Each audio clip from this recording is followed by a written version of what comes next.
Assalamualaikum warahmatullahi wabarakatuh. Perkenalkan, nama saya Miftahul Qadril Mubarak, dari Prodi Pendidikan Agama Islam di Darul Fatah, STIT Darul Fatah. Dalam kesempatan ini saya ingin mempresentasikan selama kegiatan belajar dari pertemuan pertama sampai pertemuan ke-6, yaitu tentang tarbiyah Islamiyah. Di sini di pelajaran tarbiyah Islamiyah kita sudah belajar 6 judul. Yang pertama yaitu pendidikan Islam tentang manusia dan masyarakat. Yang kedua, konsep pendidikan Islam dan ilmu pengetahuan. Yang ketiga, hakikat dan sistem pendidikan Islam. Yang keempat, dasar dan prinsip-prinsip dalam pendidikan Islam. Yang kelima, tujuan pendidikan Islam. Dan yang keenam yaitu komponen pendidikan Islam ke anak didik peserta didik. Baik, saya yang pertama pandangan pendidikan Islam tentang manusia dan masyarakat. Di sini ada di judul pertama ada 7 subbab. Yang pertama, proses penciptaan manusia dalam Al-Quran. Manusia merupakan makhluk Allah yang paling sempurna, tinggi derajatnya, serta memiliki nafsu dan akal pikiran. Dilihat dari proses penciptaannya, manusia dalam pandangan Al-Quran diciptakan disebut dengan tahapan biologi. Manusia pertama, Adam alaihissalam, diciptakan dari atin atau tanah, at-turab atau tanah debu, min sof atau tanah liat, min hamain masnun atau tanah lumpur yang hitam. Penciptaan manusia selanjutnya melalui proses biologi yang dapat dipahami sains empirik. Di dalam proses ini, manusia diciptakan dari inti sari tanah yang dijadikan air mani atau nutfah yang tersimpan dalam tempat yang kokoh, yaitu rahim. Kemudian nutfah itu dijadikan darah beku atau alaqah yang menggantung dalam rahim. Darah beku tersebut kemudian dijadikannya segumpal daging mudghah, yaitu mudghah, dan kemudian dibalut dengan tulang belulang, yaitu idham, lalu kepadanya ditiupkanlah ruh. Terus dalam judul yang kedua atau subbab yang kedua yaitu kedudukan manusia dan alam semesta. Yang pertama, manusia sebagai abdul Allah. Jadi di sini abdul Allah itu sebagai hamba, sebagai penyembah, sebagai untuk beribadah kepada Allah Subhanahu wa taala. Yang kedua yaitu manusia sebagai khalifah Allah. Khalifah itu adalah seorang pemimpin yang ditujukan untuk mengelola seluruh muka bumi ini. Judul subbab yang ketiga yaitu potensi yang dimiliki manusia. Yang pertama dalam Quran surat Al-A'raf ayat 179. Ayat tersebut menjelaskan tentang bahaya bagi orang-orang yang tidak mempergunakan potensi yang dimilikinya, yaitu pendengaran, penglihatan, dan hati pikiran, baik di dunia maupun di akhirat. Yang kedua, Quran surat An-Nahl ayat 78. Ayat tersebut menjelaskan tentang perintah untuk mensyukuri potensi yang diberikan, yaitu pendengaran, penglihatan, dan hati pikiran. Yang ketiga yaitu Quran surat Al-Isra ayat 36. Ayat tersebut di atas menjelaskan tentang pertanggungjawaban manusia atas potensi yang dimilikinya, yaitu pendengaran, penglihatan, dan hati pikiran. Yang keempat, Quran surat Al-Mu'minun ayat 78. Ayat tersebut di atas menjelaskan tentang perintah untuk mensyukuri potensi yang diberikan, yaitu pendengaran, penglihatan, dan pikiran. Yang kelima, Quran Surat As-Sajdah ayat 9. Ayat tersebut di atas menjelaskan tentang perintah untuk mensyukuri potensi yang diberikan, yaitu pendengaran, penglihatan, dan pikiran. Yang keenam, yaitu Quran Surat Al-Mulk ayat 23. Ayat tersebut di atas menjelaskan tentang perintah untuk mensyukuri potensi yang diberikan, penglihatan, pikiran, dan pendengaran. Dalam subbab yang keempat, yaitu tentang hakikat masyarakat. Istilah masyarakat berasal dari kata masyarak yang berasal dari bahasa Arab yang memiliki arti ikut serta atau berpartisipasi, sedang dalam bahasa Inggris disebut society. Sehingga bisa dikatakan bahwa masyarakat adalah sekumpulan manusia yang berinteraksi dan terjalin erat karena sistem tertentu, tradisi tertentu, konvensi, dan hukum tertentu yang sama dan hidup bersama dalam suatu hubungan sosial. Dan masyarakat juga merupakan suatu perwujudan kehidupan bersama manusia atau suatu kelompok manusia yang hidup bersama dalam suatu wilayah dengan tata cara berpikir dan bertindak relatif. Subbab yang kelima itu dasar pendidikan pembentukan masyarakat dalam Islam. Yang pertama itu membebaskan masyarakat dan penghambaan kepada selain Allah. Yang kedua, mengorganisir masyarakat untuk menghilangkan kejahiliaan. Yang ketiga, menjadikan Islam sebagai landasan perilaku individu dan hubungan antara sesama dan masyarakat. Subbab yang keenam, karakteristik masyarakat. Karakteristik masyarakat yang pertama yaitu masyarakat komunikatif. Manusia adalah makhluk yang saling berhubungan, saling menginformasikan ide, makna, konsep, dan pengertian antara yang satu dengan yang lainnya melalui bahasa, suara, isyarat, dan gerak. Yang kedua yaitu masyarakat penafsir, yaitu manusia dalam kultur yang berbeda akan memberikan penafsiran yang berbeda. Subbab yang ke-7 yaitu hubungan masyarakat dengan pendidikan Islam. Masyarakat adalah sekumpulan manusia atau sekumpulan dari beberapa keluarga yang hidup di lingkungan tertentu.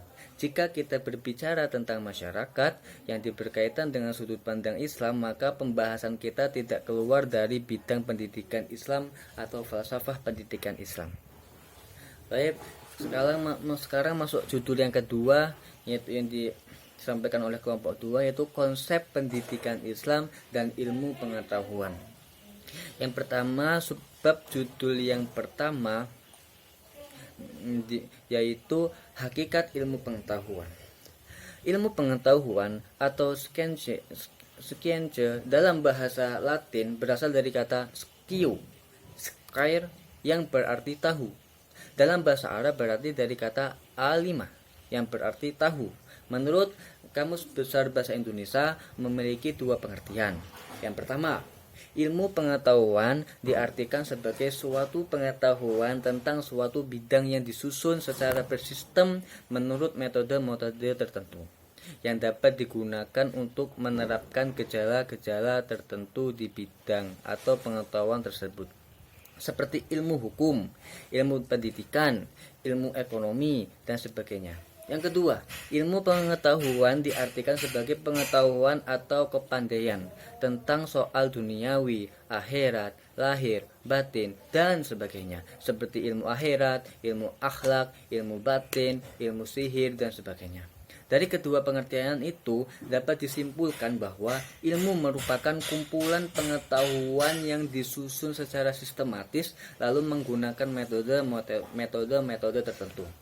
Ilmu pengetahuan menurut pandangan Islam, proses-proses tertentu baik dengan melakukan penelitian ilmiah maupun dengan berbagai cara lainnya yang bertujuan untuk mencari kebenaran ilmiah yang sesuai dengan kaidah-kaidah ilmiah. Subbab yang kedua yaitu motivasi Al-Quran tentang menuntut ilmu. Yang motivasi pertama yaitu dipandang unggul dari makhluk lain, dijelaskan dalam Quran Surat Al-Baqarah ayat 31-32. Yang kedua, diangkat derajatnya, yaitu dalam Quran Surat Al-Mujadalah ayat 11. Yang ketiga, yaitu diangkat martabatnya, Quran Surat Al-Alaq ayat 1-5. Subbab yang ketiga, yaitu sumber dan fungsi ilmu pengetahuan. sumber ilmu pengetahuan yang pertama yaitu Al-Quran dan As-Sunnah dari firman Allah Subhanahu wa taala dan sabda Nabi Muhammad SAW. Yang kedua, alam semesta, yaitu fenomena yang telah terjadi. Terus seterusnya yang ketiga yaitu diri manusia itu sendiri, yaitu dengan cara segala sesuatu yang dilihat, didengar, dirasakan. Yang keempat, sejarah umat manusia, yaitu dilihat dari kejadian-kejadian yang terdahulu. Nah, selanjutnya itu fungsi ilmu pengetahuan. Fungsi yang pertama yaitu ilmu pengetahuan harus menemukan keteraturan atau sistem hubungan sebab akibat dan tujuan di alam semesta.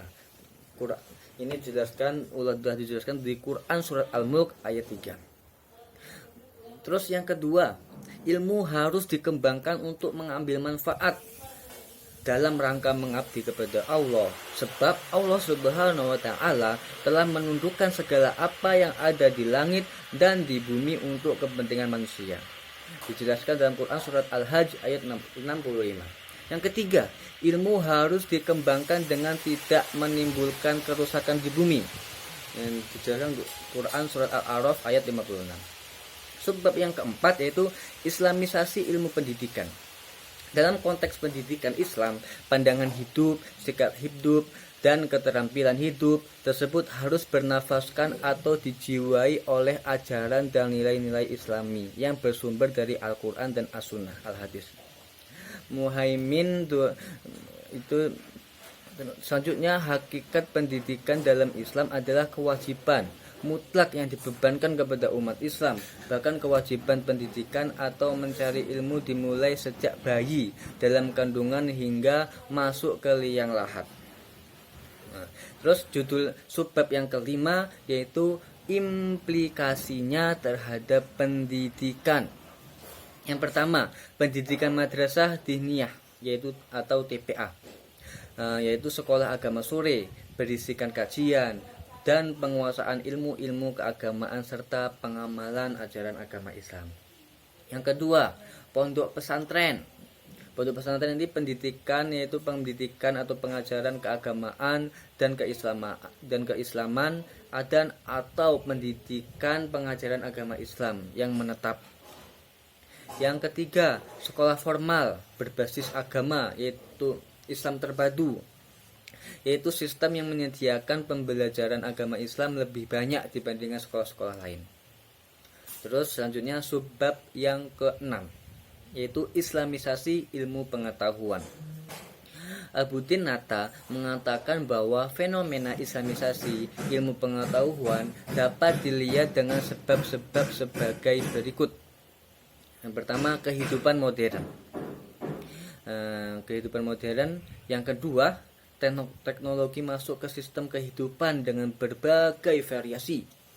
Yang ketiga, teknologi yang berasal dari barat dengan sifat dan karakternya yang sekuler, materialistis dan ateis. Yang keempat, salah satu tumpuan umat manusia dalam menyelamatkan kehidupannya dari bencana kehancuran. Yang kelima, dilakukan dengan cara melakukan integrasi antara dua paradigma agama dan ilmu yang seolah-olah memperlihatkan perbedaan. Subbab yang ketujuh yaitu adab menuntut ilmu atau adab penuntut ilmu. Yang pertama, niat di waktu belajar.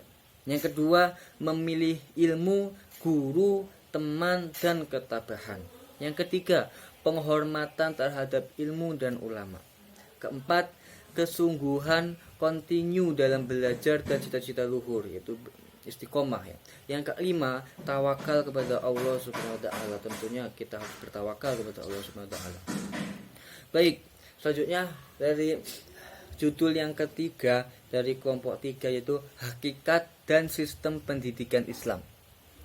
Di subbab yang pertama yaitu pengertian ilmu pendidikan Islam menurut etimologi dan terminologi.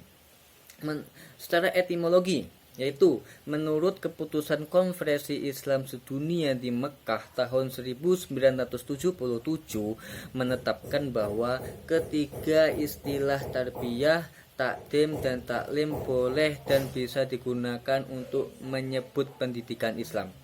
Namun, secara etimologi ketiga kata itu memiliki arti yang berbeda, yaitu tarbiyah, takdim, dan taklim. Dan menurut terminologi, yaitu menurut Syekh Muhammad An-Naqaib Al-Aqtas dalam bukunya Konsep Pendidikan dalam Islam menyebutkan bahwa pendidikan Islam adalah usaha yang dilakukan pendidik terhadap anak didik untuk pengenalan dan pengakuan tempat-tempat yang benar dan segala sesuatu yang di dalam tataan penciptaan sehingga membimbing ke arah pengenalan dan pengakuan akan tempat Tuhan yang tepat di dalam tanaman wujud dan kepribadian. Subbab yang kedua yaitu pengertian pendidikan. Yang pertama, tarbiyah, yaitu dalam bahasa Arab pendidikan diistilahkan dengan tarbiyah. Istilah ini berarti mengasuh, memelihara, membuat, menjadikan bertambah dalam pertumbuhan, membesarkan, memproduksi hasil-hasil yang sudah matang. Pemahaman yang lebih rinci mengenai tarbiyah ini harus mengacu kepada substansial yang yaitu pemberian pengetahuan, pengalaman dan kepribadian. Karena itu pendidikan Islam harus dibangun dari perpaduan istilah ilm atau alamu, yaitu ilmu dan pengajaran. Adal atau keadilan, amal atau tindakan, hak atau kebenaran atau ketetapan hubungan dengan yang benar dan nyata. Not yaitu nalar, nafs yaitu jiwa, qob yaitu hati, akal yaitu pikiran atau intelektual, maratib dan darajat yaitu tatanan hierarkis.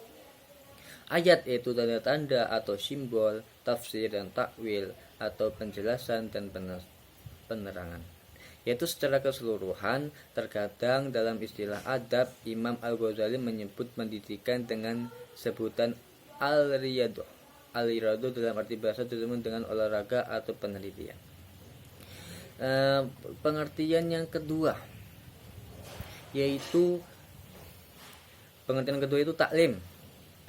Taklim itu istilah pendidikan dalam pendidikan Islam, kadang-kadang disebut at-taklim. Al-taklim biasanya diterjemahkan dengan pengajaran, kadang-kadang disebut dengan takdib.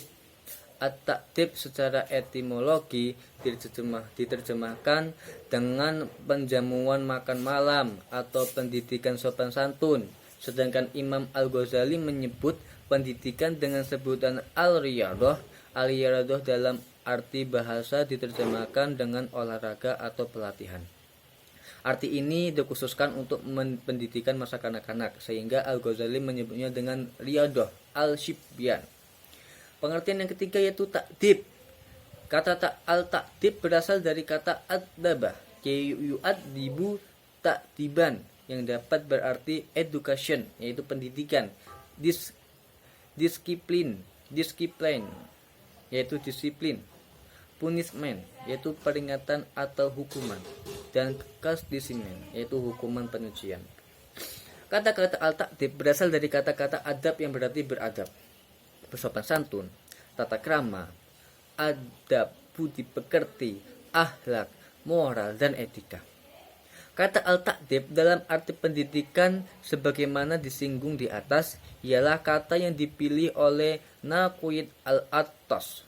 Dalam hubungan ini ia mengartikan al-takdib sebagai pengenalan dan pengakuan yang secara berangsur-angsur ditanamkan kepada manusia tentang tempat-tempat yang tepat di segala sesuatu di dalam tatanan penciptaan, sehingga membimbing ke arah pengenalan dan pengakuan kekuatan dan keagungan Tuhan. Subbab yang ketiga yaitu pengertian pendidikan Islam. Pendidikan Islam berarti sistem pendidikan yang memberikan kemampuan seseorang untuk memimpin kehidupannya sesuai dengan cita-cita dan nilai-nilai Islam yang telah menjiwai dan mewarnai corak kepribadiannya. Dengan kata lain, pendidikan Islam adalah suatu sistem kependidikan yang mencakup seluruh aspek kehidupan yang dibutuhkan oleh hamba Allah, sebagaimana Islam telah menjadi pedoman bagi seluruh aspek kehidupan manusia baik duniawi maupun ukhrawi. Judul subbab yang keempat yaitu pendidikan Islam sebagai suatu sistem. Pengertian sistem pendidikan Islam yaitu sistem pendidikan Islam merupakan satuan kata yang mengandung kesatuan makna atau arti antara sistem dan pendidikan Islam. Sebab yang kelima itu perbedaan sistem pendidikan Islam dengan non-Islam. Perbedaannya itu yang pertama sistem ideologinya. Islam memiliki ideologi Al-Tauhid yang bersumber dari Al-Quran dan Sunnah. Sedangkan non-Islam memiliki berbagai macam ideologi yang bersumber dari isme materialis, komunis, ateis, sosialis, kapitalis, dan sebagainya. Perbedaan yang kedua yaitu sistem nilai. Sistem Islam bersumber dari nilai Al-Quran dan As-Sunnah. Sedangkan non-Islam bersumber dari nilai hasil pemikiran, hasil penelitian para ahli, dan adat kebiasaan masyarakat. Dalam Islam, nilai-nilai pada Al-Quran dan Sunnah tersebut diinternalisasikan kepada peserta didik melalui proses pendidikan. Perbedaan yang ketiga yaitu orientasi pendidikan. Pendidikan Islam berorientasi pada kedua kehidupan yaitu duniawi dan ukhrawi. Sedangkan pendidikan non-Islam orientasinya dunia semata. Di dalam Islam kehidupan akhirat merupakan kelanjutan dari kehidupan dunia. Bahkan suatu mutu kehidupan akhirat konsekuensi dari mutu kehidupan dunia. Subbab yang ke-6 tugas dan fungsi pendidikan Islam. Tugas pendidikan adalah membimbing dan mengarahkan pertumbuhan dan perkembangan manusia dari tahap ke tahap kehidupan anak didik sampai mencapai titik kemampuan yang optimal. Bimbingan dan pengarahan tersebut menyangkut potensi predisposisi, yaitu kemampuan dasar, serta bukan manusia yang mengandung kemungkinan perkembangan ke arah kematangan yang optimal. Fungsi pendidikan Islam adalah menyediakan segala fasilitas yang dapat memungkinkan tugas-tugas pendidikan Islam tercapai dan berjalan dengan lancar.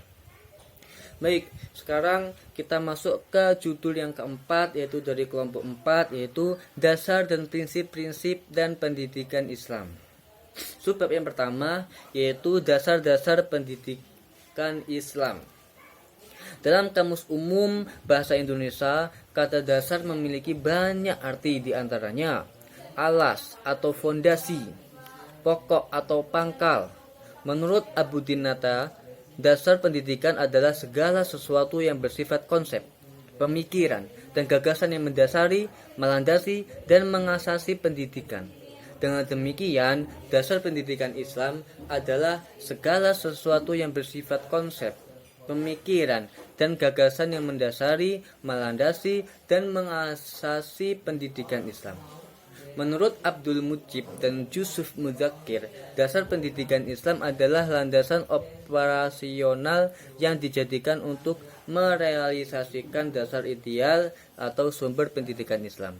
Namun pendapat ini disanggah oleh Abu Dinata. Beliau berpendapat bahwa dasar pendidikan bukanlah landasan operasional, akan tetapi lebih merupakan landasan konseptual.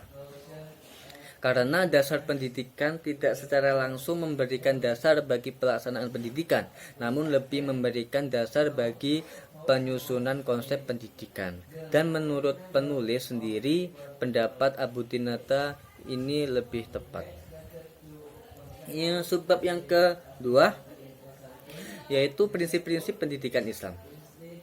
Prinsip-prinsip umum yang menjadi dasar kurikulum pendidikan Islam, maka yang terpenting adalah yang berikut. Yang pertama, prinsip pertama adalah pertautan yang sempurna dengan agama, termasuk ajaran-ajaran dan nilai-nilainya. Maka setiap yang berkaitan dengan kurikulum, termasuk falsafah, tujuan-tujuan, kandungan-kandungan, metode mengajar, cara-cara perlakuan dan hubungan-hubungan yang berlaku dalam lembaga-lembaga pendidikan harus berdasar pada agama dan akhlak Islam. Yang kedua itu prinsip kedua adalah prinsip menyeluruh, yaitu universal. Prinsip ketiga adalah keseimbangan yang relatif antara tujuan-tujuan dan kandungan-kandungan kurikulum. Prinsip yang keempat adalah berkaitan dengan bakat, minat, kemampuan, dan kebutuhan pelajar.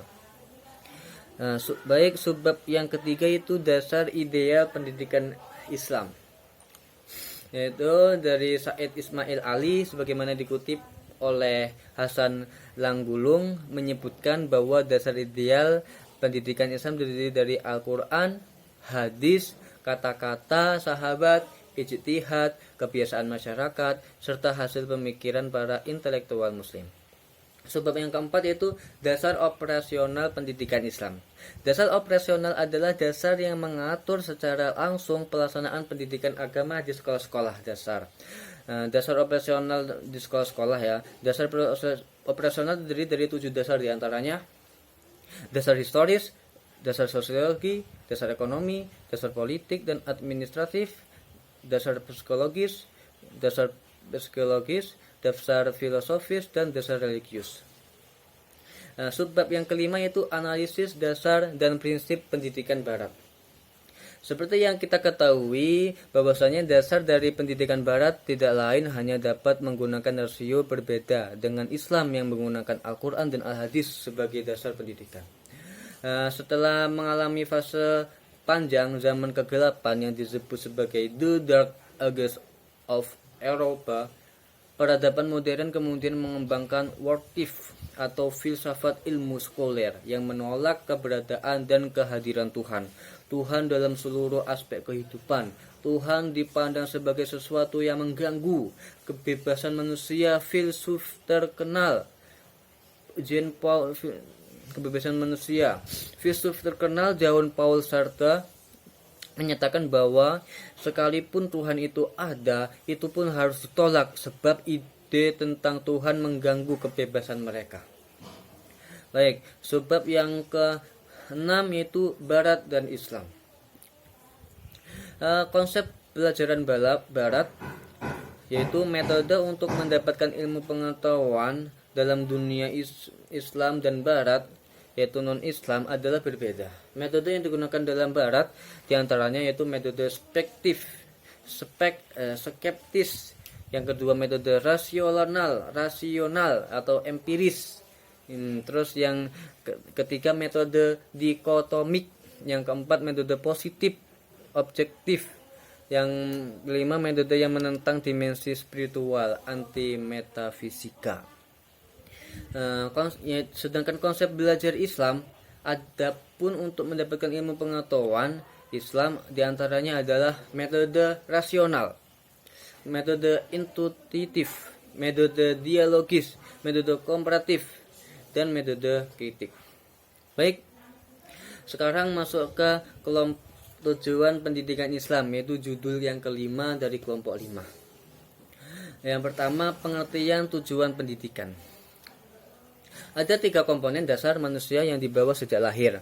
Komponen-komponen tersebut adalah tubuh atau jasad, ruh, dan akal. Satu di antaranya yaitu tubuh, berkembang sesuai dengan sunatullah. Artinya, apabila manusia itu mengkonsumsi nutrisi makanan yang cukup, ia akan tumbuh dan berkembang layaknya tumbuh-tumbuhan dan makhluk lainnya. Sementara ruh dan akal berkembang untuk mengeksplor dirinya melalui proses pendidikan ketiganya merupakan kesatuan yang utuh dan bulat dan tidak terpisahkan. Oleh karena itu, tujuan pendidikan tidak boleh mengabaikan salah satu unsur-unsur dasar manusia agar masing-masing berkembang dan terjaga dengan baik. Sebab yang kedua yaitu macam-macam tujuan. Yang pertama, tujuan umum pendidikan. Yang pertama yaitu membentuk akhlak yang mulia. Yang kedua, mempersiapkan peserta didik untuk kehidupan dunia dan akhirat. Yang ketiga, mempersiapkan peserta didik dalam dunia usaha, yaitu mencari rezeki yang profesional. Yang keempat, menumbuhkan semangat ilmiah kepada peserta didik untuk selalu belajar dan mengkaji ilmu. Yang kelima, mempersiapkan peserta didik yang profesional dalam bidang teknik dan pertukangan. Yang kedua yaitu tujuan khusus pendidikan. Yang pertama, memperkenalkan kepada peserta didik tentang akidah Islam, dasar-dasar agama, tata cara beribadah dengan benar yang bersumber dari syariat Islam. Yang kedua yaitu menumbuhkan kesadaran yang benar kepada peserta didik terhadap agama, termasuk prinsip-prinsip dan dasar-dasar akhlak yang mulia. Yang ketiga, menumbuhkan minat peserta didik untuk menambah ilmu pengetahuan tentang adab, pengetahuan, keagamaan, dan hukum-hukum Islam. Yang keempat, menambah rasa cinta dan penghargaan kepada Al-Quran. Yang kelima, menumbuhkan rasa bangga terhadap sejarah dan kebudayaan Islam. Yang keenam, menumbuhkan rasa rela, optimis, percaya diri, dan bertanggung jawab. Yang keenam, mendidik naluri motivasi dan keinginan generasi muda dan membentenginya dengan akidah dan nilai-nilai kesopanan. Yang terakhir itu menanamkan keimanan kepada Allah pencipta alam, malaikat, rasul, dan kitab-kitabnya. Baik, sebab yang ketiga yaitu prinsip-prinsip dan formulasi tujuan pendidikan Islam. Di sini ada 8 prinsip. Yang pertama universal, yang kedua keseimbangan dan kesederhanaan, yang ketiga kejelasan, yang keempat prinsip tak bertentangan, yang kelima prinsip realisme dan dapat dilaksanakan, yang keenam prinsip perubahan yang diingini, yang ketujuh prinsip menjaga perbedaan individu, yang kedelapan prinsip dinamis,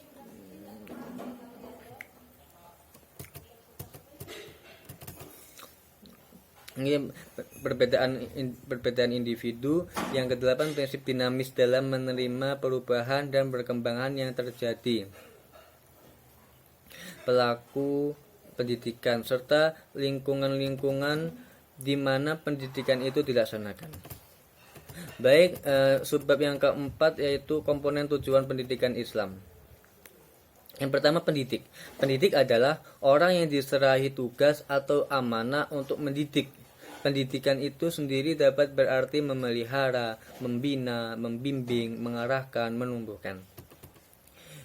Selanjutnya peserta didik, yaitu peserta didik mengandung makna luas, mencakup anak yang belum dewasa dan juga orang yang sudah dewasa, tetapi masih dalam taraf mencari atau menuntut ilmu dan keterampilan. Yang selanjutnya yaitu tujuan pendidikan. Tujuan akhir merupakan dunia cita yang sulit untuk diwujudkan. Ya, berada di dunia sana yang hanya ada dalam angan-angan. Baik, yang subbab yang kelima yaitu analisis tujuan pendidikan nasional, Sisdiknas. Dalam pertanyaan penelitian dikemukakan implikasi apa dari rumusan tujuan pendidikan nasional seperti yang tercantum pada pasal 3 UU Sisdiknas tahun 2003. Rumusan tujuan pendidikan internasional seperti yang termaktub dalam pasal 3 tersebut berbunyi bertujuan untuk berkembangnya potensi peserta didik agar menjadi manusia yang beriman dan bertakwa kepada Tuhan Yang Maha Esa, berakhlak mulia, sehat, berilmu, cakap, kreatif, mandiri, dan menjadi warga negara yang demokratis serta bertanggung jawab. Amanat konstitusional ini ditujukan langsung kepada para pendidik, guru, dan dosen. Semua pendidik itu wajib mewujudkan 3 ranah pendidikan, yaitu aspek efektif, beriman, bertakwa kepada Tuhan Yang Maha Esa, berakhlak mulia, aspek kognitif, berilmu, cakap, aspek psikomotor, kreatif, mandiri, serta menjadi warga negara yang demokratis bertanggung jawab. Baik, subbab yang ke-6 yaitu formasi tujuan pendidikan Islam. Yang pertama tujuan pendidikan jasmani, yang kedua tujuan pendidikan rohani, ketiga tujuan pendidikan akal, dan keempat tujuan pendidikan sosial. Baik, selanjutnya Judul yang ke-6 yaitu komponen pendidikan Islam, yaitu anak didik. Komponen pendidikan Islam, pendidikan anak didik.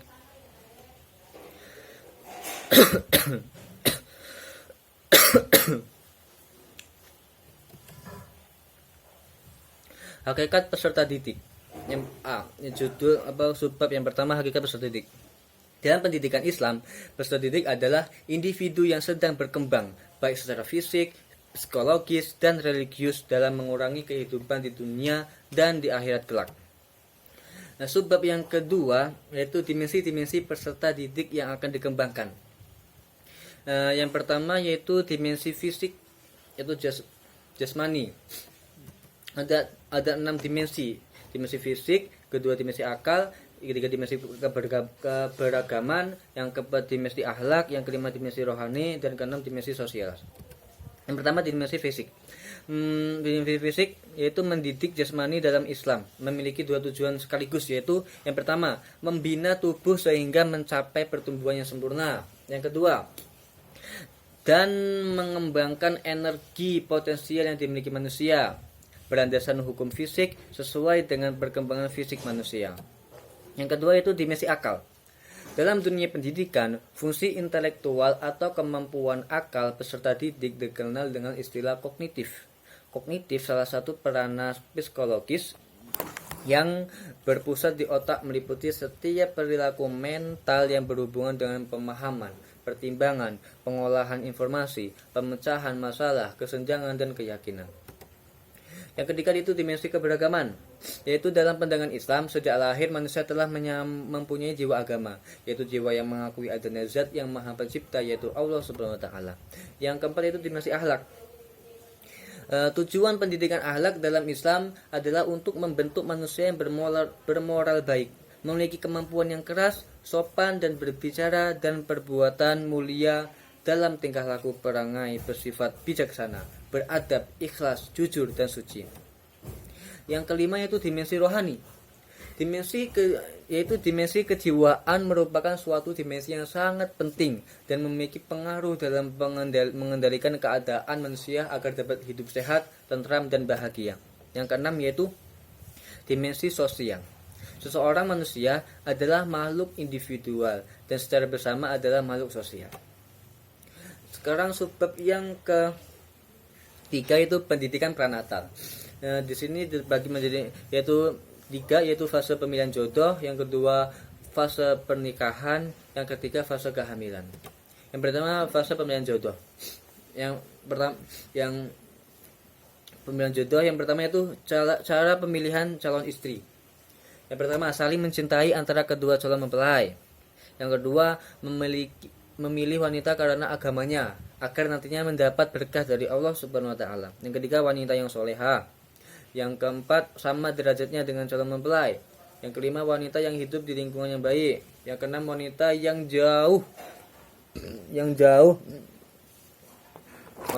jauh keturunannya, dan jangan memilih wanita yang dekat sebab dapat menurunkan anak yang lemah jasmani dan bodoh.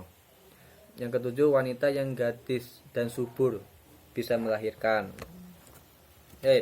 Sekarang pemilihan calon suami. Sabda Rasulullah SAW, apabila kamu sekalian didatangi oleh seorang yang agama dan akhlaknya kamu ridhoi, maka kawinkanlah ia. Jika kamu sekalian tidak melaksanakannya, maka akan menjadi fitnah di muka bumi ini dan tersebarlah kerusakan. Hadis At-Tirmidzi. Yang kedua yaitu fase pernikahan atau perkawinan.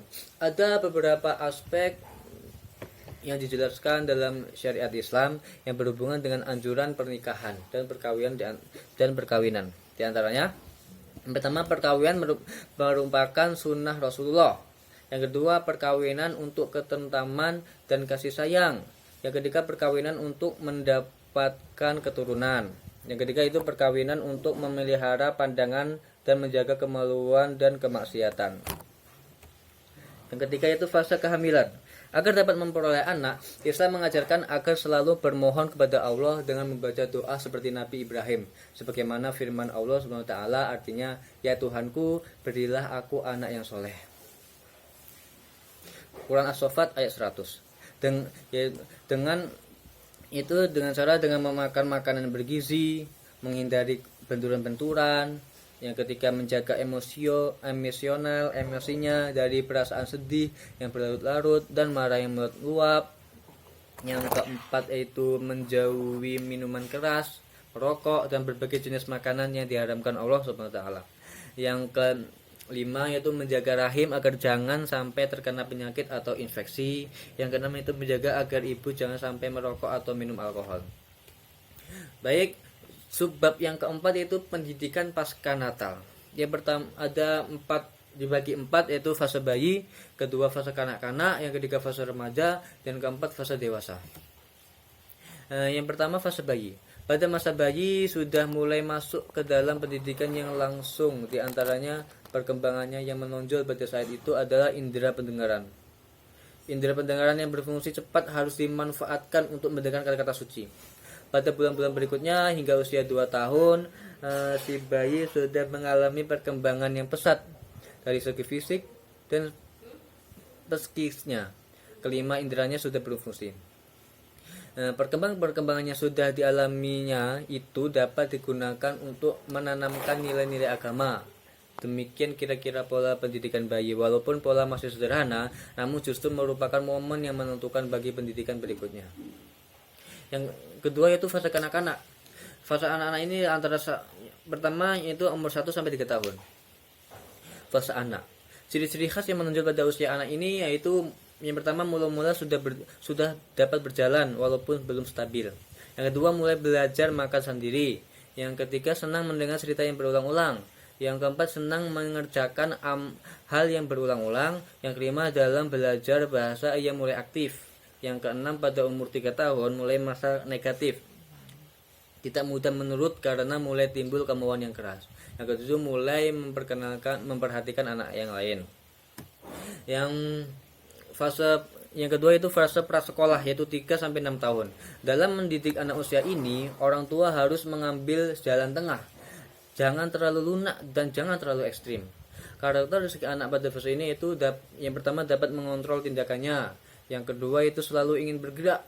Yang ketiga berusaha mengenal lingkungan sekeliling. Yang keempat perkembangan yang cepat dalam berbicara. Yang kelima senantiasa ingin memiliki sesuatu yang egois, keras kepala, suka protes, menanyai sesuatu berulang-ulang kali. Yang keenam yaitu mulai membedakan antara yang benar dan yang salah, yang baik dan yang buruk. Yang ketujuh mulai mempelajari dasar-dasar perilaku sosial. Yaitu yang selanjutnya fase anak-anak 6 sampai 12 tahun. Metode pendidikan agama dapat diberikan dengan metode keteladanan, pembiasaan, dan latihan. Kemudian secara berangsur-angsur diberikan penjelasan secara logis maknawi. Karakteristik anak pada masa ini yaitu yang pertama anak mulai bersekolah, yang kedua guru mulai menjadi pujaannya, yang ketiga gigi tetap mulai tumbuh, keempat anak mulai gemar membaca, kelima anak mulai malu apabila auratnya dilihat orang, keenam hubungan anak dengan ayahnya semakin erat, yang ketujuh anak suka sekali menghafal. Baik, sekarang masuk fase remaja. Masa ini berlangsung dari umur 12 sampai 21 tahun. Di sini mulai tumbuh dorongan untuk mencari pedoman hidup, mencari sesuatu yang dapat dipandang, bernilai pantas dijunjung tinggi, dipuja-puja. Najib Khalil Al-Amin menyebutkan bahwa dalam mendidik anak harus mengambil sikap sebagai berikut. Yang pertama mengetahui perubahan-perubahan yang terjadi pada anak-anak mereka yang sedang puber dengan melakukan pengamatan. Yang kedua mengarahkan mereka untuk selalu pergi ke masjid sejak kecil sehingga memiliki disiplin naluriah dan andil yang potensi oleh lingkungan Rabbaniyah. Yang ketiga yaitu menanamkan rasa percaya diri pada diri mereka dan siap mendengarkan pendapat-pendapat mereka. Yang keempat menyarankan agar menjalani persahabatan dengan teman-teman yang baik. Lima mengembangkan potensi mereka di semua bidang yang bermanfaat. Yang keenam menganjurkan mereka untuk berpuasa sunnah karena hal itu dapat menjadi perisai dari keburukan moral. Yang ketujuh membuka dialog yang menyadarkan mereka akan status sosial mereka. Nah, sekarang masuk yang keempat yaitu fase dewasa. Fase dewasa ini dibagi lagi yaitu fase dewasa dini itu 18 sampai 40 tahun, yaitu masa pencarian kemantapan. Baik, yaitu fase yang keempat yaitu fase dewasa. Fase dewasa dini yaitu 18 sampai 40 tahun, yaitu masa pencarian kemantapan dan masa reproduktif. yaitu suatu masa yang penuh masalah dan ketenangan emosional. Periode isolasi sosial, periode komitmen, dan masa ketergantungan perubahan nilai-nilai, kreativitas, dan penyesuaian diri pada hidup-hidup yang baru. Yang selanjutnya itu fase dewasa madya, yaitu 40-60 tahun. Biasanya pada umur dewasa ini akan tampak tanda-tanda atau isyarat yang menunjukkan kemana kecenderungan yang sebenarnya, ke arah kebaikan atau kejahatan, menjadi manusia pembangunan atau perusak. Ada 10 karakteristik yang biasa terjadi pada usia dewasa madya, yaitu yang pertama, usia madya merupakan periode yang sangat menakutkan. Yang kedua, usia madya merupakan usia transisi. Yang ketiga, masa stres. Yang keempat, usia yang berbahaya. Yang kelima, usia canggung. Yang keenam, masa berprestasi. Yang ketujuh, masa evaluasi. Yang kedelapan, dievaluasi dengan standar ganda. Yang kesembilan, masa sepi. Yang 10, masa jenuh. Yang masa dewasa yang ketiga itu fase dewasa akhir. Adapun ciri-ciri usia lanjut ini adalah merupakan periode kemunduran, terus perbedaan individual pada efek manual, dan usia tua dinilai dengan kriteria yang berbeda. Jalaluddin mengatakan bahwa sikap keagamaan pada orang dewasa memiliki ciri-ciri sebagai berikut. Yang pertama, menerima kebenaran agama berdasarkan pertimbangan yang matang, bukan sekedar ikut-ikutan. Yang kedua, cenderung bersifat realis sehingga norma-norma agama lebih banyak diaplikasikan dalam sikap dan tingkah lakunya. Yang ketiga, bersikap positif terhadap ajaran dan norma-norma agama dan berusaha untuk mempelajari dan memperdalam agamanya. Yang keempat, tingkat ketaatan beragama didasarkan atas pertimbangan dan tanggung jawab diri. Hingga sikap Baik, menurut Jalaluddin mengatakan bahwa setiap keagamaan pada orang dewasa memiliki ciri-ciri sebagai berikut. Yang pertama, menerima kebenaran agama berdasarkan pertimbangan yang matang, bukan sekedar ikut-ikutan. Yang kedua, cenderung bersifat realistis sehingga norma-norma agama yang lebih banyak diaplikasikan dalam sikap dan tingkah laku. Yang ketiga, bersifat positif terhadap ajaran dan norma-norma agama yang berusaha untuk mempelajari dan memperdalam agamanya. Yang keempat, tingkat ketaatan beragama didasarkan atas pertimbangan dan tanggung jawab diri, hingga sikap beragama merupakan realistis dari sikap hidup. Yang kelima, bersikap lebih terbuka dan wawasan yang lebih luas. Yang keenam, bersifat lebih kritis terhadap materi ajaran agama, sehingga kemantapan beragama selain didasarkan atas pertimbangan pemikiran juga didasarkan atas pertimbangan hati nurani. Yang ketujuh, sikap keberagamaan cenderung mengarahkan kepada tipe-tipe kepribadian manusia sehingga terlihat adanya pengaruh kepribadian dalam menerima, memahami serta melaksanakan ajaran agama yang diyakininya. Selanjutnya ini subbab yang kelima, yaitu periode masa pendidikan anak. Periode pendidikan Islam yang dibagi menjadi tiga, yaitu yang pertama pendidikan Islam masa prakonsepsi, yang ketiga pendidikan masa pranata, yang ketiga pendidikan Islam masa pascanata. Nah, yang pertama itu pendidikan Islam masa prakonsepsi. Pendidikan masa prakonsepsi ini adalah salah satu upaya persiapan pendidikan yang dimulai ketika seseorang memilih pasangan hidupnya sampai pada saat setelah terjadinya pembuahan dalam rahim sang ibu. Pendidikan Islam masa prenatal yang kedua ini, yaitu pendidikan prenatal adalah pendidikan sebelum masa melahirkan. Masa ini ditandai dengan fase pemilihan jodoh, pernikahan, dan kehamilan. Selanjutnya itu pendidikan Islam pascanatal. Pendidikan pascanatal yaitu pendidikan yang dimulai sejak lahirnya anak sampai mereka dewasa, bahkan sampai meninggal dunia, yang kita kenal dengan pendidikan seumur hidup. Baik, alhamdulillah, semoga itu saja yang dapat saya presentasikan. Itu rangkuman dari pertemuan pertama sampai pertemuan ke-6. Saya akhiri, bila ada kata dan salah saya minta maaf, dan kepada Allah saya mohon mohon ampun. Wabillahi taufiq wal hidayah. Wassalamualaikum warahmatullahi wabarakatuh.